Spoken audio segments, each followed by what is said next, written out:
Pandoktrina po nila ito, 1976 hanggang 1977, bilang 8, pahina 18 hanggang 20. Si kapatid na Felix Manalo ang sugo ng Diyos sa huling araw. Ito po isa ikalawang bahagi ng tanong. Anong karapatan ni kapatid na Felix Manalo at ng mga ministro ng Iglesia ni Cristo sa pangangaral ng Ebanghelyo? Pansinin po ninyo yung sagot, hinulaan ang may hawak ng tatak at ang mga nagtatatak. 7:2 ng Apokalipsis, Lucas 1:19, Apokalipsis 21, Bagong Tipang Katoliko sa footnote. Yan po ang nakalagay sa kanilang pandoktrina. Ngayon, basahin po natin. Yung sinasabi nila na nasa 7:2 ng Apokalipsis, na ito raw ang katuparan ng pagiging sugo ni Ginong Felix Manalo at ng Iglesia ni Cristo sa huling araw. Totoo po ba yun? Tignan niyo kung diniskarte ang mga yan, kagulat-gulat. Apokalipsis 7:2 hanggang 3. At nakita kong ibang anghel, umakyat mula sa sikatan ng araw, taglay ang tatak ng Diyos na buhay. At siya sinigaw ng tinig na malakas sa 4 na anghel, na pinagkaloob ang maipahamak ang lupa at ang dagat. Nagsasabi, pag di ipahamak ang lupa, kahit ang dagat, kahit ang mga punong kahoy, hanggang sa aning matatakan sa kanilang mga noo, ang mga alipin ng ating Diyos. Ano po yung sinasabi nila sa Apokalipsis 7:2 hanggang 3? Ilan daw ang katuparan ng kahalalan, ng pagiging sugo ni Ginoong Felix Manalo at ng Iglesia ni Cristo na bumangon sa Pilipinas. Kung mapapansin ninyo, gaya ng nasa pandoktrina nila, meron pong binabanggit na anghel.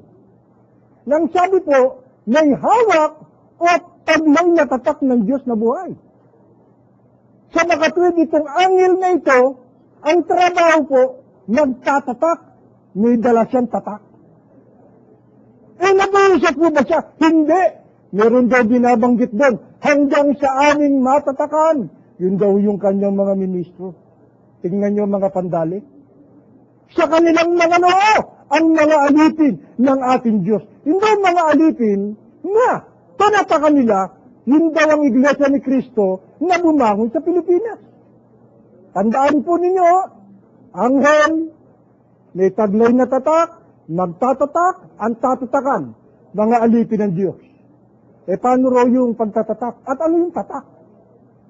Kailangan itaktak natin nang malaman natin kung ano yung mga tatak-tatak na yan. Ito po, ikalawang Timoteo, 3, ang talatay 15, ganito ang ating mababasa. Dito sa Efeso, unahin muna natin to para malaman muna natin yung sinasabing ikangay tatak. Paano itinatatak? At sino yung mga magtatatak na kasama daw ni Ginoong Manalo? Basahin po natin mga kababayan. 1:13. Na sa kanya'y kayo rin naman, pagkarinig ng aral ng katotohanan, ng Ebanghelyo, ng inyong kaligtasan, na sa kanya rin naman, eto na, mula ng kayo'y nagsasampalataya, kayo'y tinatakan ng Espiritu Santo na ipinangako, na siyang patotoo sa ating mana, hanggang sa ikatutubos ng sariling pag-aari ng Diyos, sa ikapupuri ng kanyang kaluwalhatian. Alin daw yung tatak? Espiritu Santo ayon sa kanila. Na binabanggit sa Efeso, paano raw ang pagtatatak? Ipangangaral ng Ebanghelyo. Naroon bang kasama yun? Sinasabi nilang anghel na yun? Nang katuparan daw si Ginoong Manalo, kaya ginamit po yung Lucas, ginamit po yung Apokalipsis 2:1, ginamit pa yung footnote sa Bagong Tipang Katoliko para patunayan nila yung anghel daw tao na sinugo. Yan daw si Manalo, mga kababayan, nagtatatak, nangangaral, kasama mga ministro. Kaya ang banggit, hanggang sa amin, may kasama sugo, sabi nila. Alin daw ang tatak? Espiritu Santo.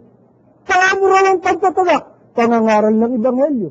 Kaya mo raw ang tinatakan, yung mga alipin ng Diyos. Ano sabi nila? Yan ang Iglesia ni Cristo, bumangon sa Pilipinas. Mga tinatakan ng Espiritu Santo, mga pinangaralan ng sugo sa huling araw. Kaya, yan daw ang katunayan sila sa Diyos. Pero anong napansin niyo, mga kababayan? Nang basahin nila ang Apokalipsis 7:2 hanggang 3, bakit kaya hindi itinuloy sa 4? Bakit pinutol? Anong gusto nilang itago? Anong gusto nilang huwag malaman ng kanilang mga kaani? Yan ang ibubunyag namin. Tingnan nyo kung magpandali ang mga yan. Ang lakas ng loob, pinasok yung Apokalipsis 7:2 hanggang 3. Pagdating sa 4, umatras. Bakit? Tingnan ninyo. May binabanggit po, tinatakan eh. Sila daw yun eh. Sila nga ba? 4. Mabuti, simulan natin sa 2 para tuloy-tuloy. At nakita kong ibang anghel, umaakyat mula sa sikatan ng araw. Kadyaw ang taktak ng Diyos na buhay. Siya'y sumigaw ng tinig na malakas sa 4 na anghel na pinagkaloobang maipahamak ang lupa at ang dagat na nagsasabi, huwag niyong ipahamak ang lupa, kahit ang dagat, kahit ang punong kahoy, hanggang sa amin natatakan sa kanilang mga noo ang mga alipin ng ating Diyos. Sino yung tinatakan? Mga alipin ng Diyos. At narinig ko ang bilang ng mga natatakan na 144,000 na natatakan sa bawat angkan ng mga anak ni Israel. Sino po yung tinatakan? Aba, ito pala yung anak ni Israel. May lang pe. 144,000. Pagkatapos sasabihin nyo kayo to, kaya pala yung tagapagturo nyo, pag bumatay, paputol-putol eh. Bakit? Pag itinuloy mo, maanubo ko na. Katulad nito, sila daw ang tinatakan, sila daw ang alipin ng Diyos. Pero sa nabasa po natin sa 4, tinutukoy mga anak nino, mga anak ni Israel. Kaya isa'y malaking pandaraya. Kaya ayaw niyo silang pabasahin ng Biblia. Sapagkat nalalaman nila, natatakot kayo, na matuklasan nila ang inyong pandaraya sa paraan ng inyong pagtuturo. Sasabihin nyo, kayo ang natatakan, hindi kayo ang natatakan, kayo ang nautakan.